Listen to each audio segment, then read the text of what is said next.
Most NBA media outlets describe the Toronto Raptors offseason as a bit of a failure, but Raptors fans are pretty happy with the way things have gone so far. But in this video, we do need to go over the harsh truth that Raptors fans need to understand going into this season. Let's get into it.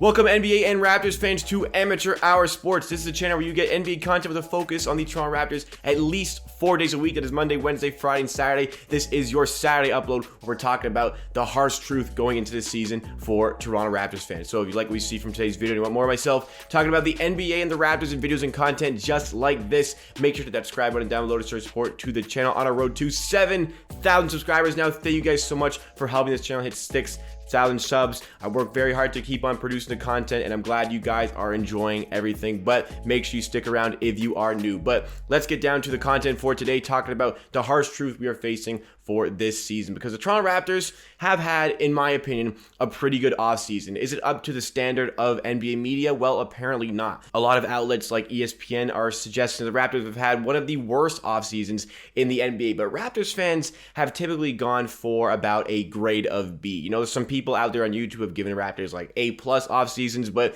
to me, a B is a solid tick for the Raptors, and most of you would agree, as it was suggested in the community poll. But to me, pretty good offseason. The reason it was a pretty good offseason is that I was terrified about Kyle Lowry leaving for nothing. We end up getting a good young player in Precious Achiuwa and a veteran that we can possibly flip on in the future in Goran Dragic. In the draft, I would have wanted Jalen Suggs, but I am very happy to have Scotty Barnes on the team as well. In the free agency period, I think that Gary Trent for $18 million was the absolute max I wanted to pay him. However, it was in my budget. So a solid offseason. The Raptors have set themselves up very well for the future, obviously. But the future is going to be a long time away for the Raptors in terms of when they can be contenders or any sort of level of contention ever again. Because the situation right now is that the Raptors really aren't good enough to be anywhere near the top of the Eastern Conference. I think Raptors fans, unless you're really unrealistic, unless you're a little bit biased, Raptors fans understand that we're not going to compete for a championship season. We're far from it. I think the Raptors are going to be grinding to get into a playoff spot this season. And Masai Ujiri said it best this week, where he talked about the future of the Toronto Raptors, and this is what he had to say. We are not a team of the now. There are going to be growing pains. Trust me, you know, like sometimes it's going to be tough to watch, but we know what's coming.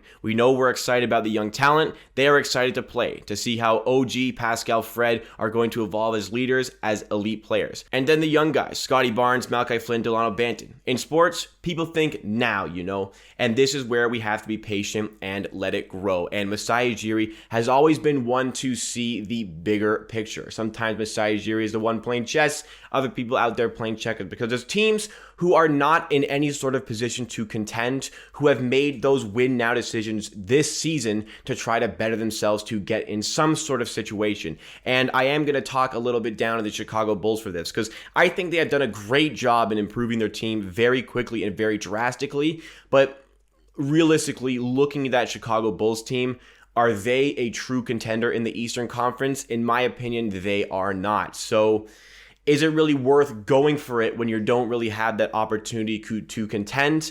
That is the big question. Maybe fans with the Chicago Bulls, they haven't been good for quite some time since Derrick Rose left the team. So maybe they're in this situation where just making the playoffs is going to be a win for the fan base, is going to be a win for the franchise. And I recognize that there are teams in this situation where they're tired of not making the playoffs, and just the playoffs is fine. But for a Toronto Raptors team who is only like 2 years removed of winning an NBA championship, we're good for now. And I mentioned when the Raptors won the NBA championship that I was like, look, if you can win an NBA championship, it is worth 10 years of hurting. But I feel like the Raptors are in a much better position than 10 years of hurting. In fact, I think they're in a great position right now for the future. It's not a great position for the here and the now. And this is the harsh truth we have to face. There are a lot of Raptors fans who are thinking that we're going to rebound from that season last year in Tampa where, you know, we finished 7th worst team in the league. Right before there was a big COVID outbreak within the team, we were 4th in the Eastern Conference. But that was a very regressed version of the Eastern Conference, because the reality is, even when we were the 4th seed,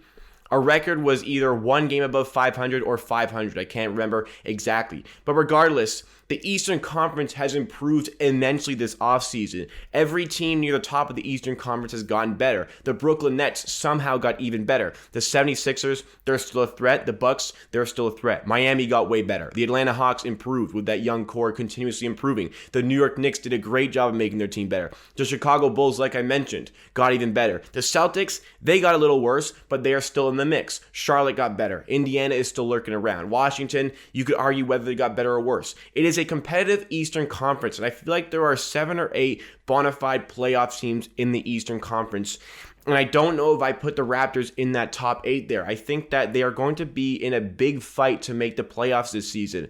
In reality, based on the way the Eastern Conference is shaping up, I think the Raptors are looking at a 9 or 10 seed in the Eastern Conference. And I don't take any pleasure in saying this because I want the Raptors to succeed. I make videos about the Raptors 4 times a week. Every time the Raptors are playing a game, I watch it live on my Twitch channel. So I want the Raptors to succeed. My goodness, I do. But Raptors fans also need to process the big picture regarding everything. They need to process what the future is going to look like, because is it worth being like a 6, 7, 8 seed for the next 5 years? Or is it worth having these years of pain, having these growing pains as we put together a team that is going to be maybe a top 3 seed in the Eastern Conference? Because with the players we have in place, we have done a great job in setting us up for the future. We're in a good position where we can be somewhat competitive, but at any given point we can pivot and make that big trade to make our team better. And as all these other teams like the Chicago Bulls are making these win now decisions, they are going to regress in the next 3 or 4 years. And that is when the Raptors are going to come around as a team, as a young core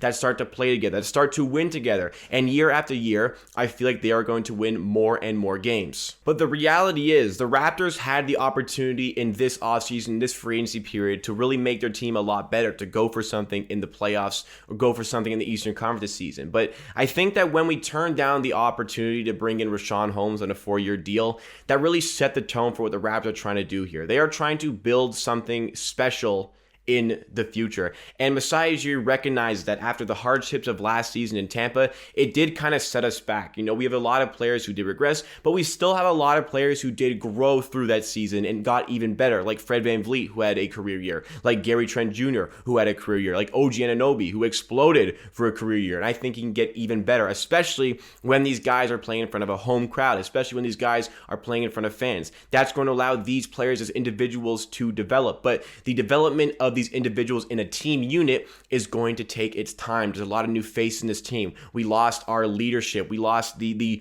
face of the franchise in Kyle Lowry. Fred VanVleet is going to do a great job in taking the reins as a leader. But as the Raptors progress through the season, I can't really see them being this true established playoff team. And if we're flirting with a 7 to 10 seed where we are going to be in a play-in situation, Masai Ujiri might just decide play-in for what again? And if we get to that point, then we might be looking at another year where we kind of have to tank. But optimistically, I think the Raptors can finish as a 5 or 6 seed and be in the playoffs.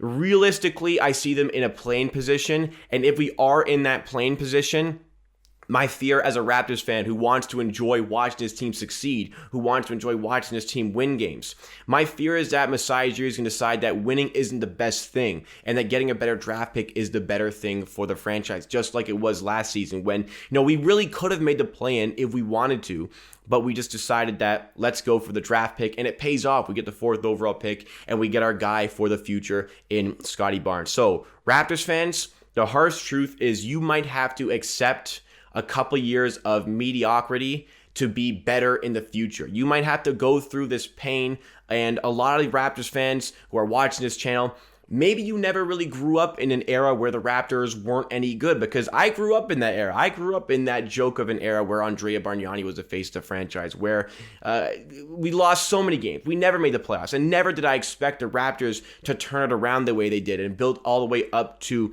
an NBA championship. So it is a patient game, but there is nobody I would rather have in the driver's seat than Masai Ujiri. He has done it with the Raptors already. He has taken them from, a mediocre, not so good team all the way to a championship. And we had to reset, and Tampa really made us reset any sort of progress this team was making. But I trust him to put the players in place to build up for the future, and when the time is right, to get the trades, to make the trades and get the players that are going to supplement this core that we already have and bring us to the next level. It's a marathon, it's not a sprint. When you see teams who are not in big markets like LA try to make that one win now move to put them over the top, doesn't really come off. But when you have a team who understands who they are, they understand their identity as a team for the future and not for the now, that is going to progress this team better into the future. Would you rather be, a solid playoff team for 4 years straight, or would you rather be bad for 3 years and really go for it in the 4th year and have a really good opportunity at winning a championship? Maybe not you, but I would definitely take the latter in that discussion, and I think Masai Ujiri as well. That is the trajectory of the Toronto Raptors. Like it or not, it may be the harsh truth, but it is one that Raptors fans like myself absolutely have to accept. Thank you guys so much for watching this video. That wraps up for me for today. If you did enjoy the video, make sure you do leave a like. Really goes a long way to helping us reach some new viewers to the channel with that YouTube algorithm that also showcases to me that you made it to the end of the video. Make sure you subscribe to this channel as well on a road to 7,000 subscribers. Thank you again, guys, so much for helping this channel reach 6,000, but we're not stopping anytime soon. The grind on the channel continues. The links around me right now are the links to the Amateur Clips channel, the best highlights from our Twitch streams, or you can just watch the streams live at twitch.tv/amateursports. There is the Amateur Hour TV channel as well, where we do vlogs and we do Raptors interviews as well. One will be out in the next few days. We have a vlog coming up and a Raptors fan interview segment. Go check those out. At the end of the day, believe what I say, and if you disagree, that is okay. We'll see you again next time for another video.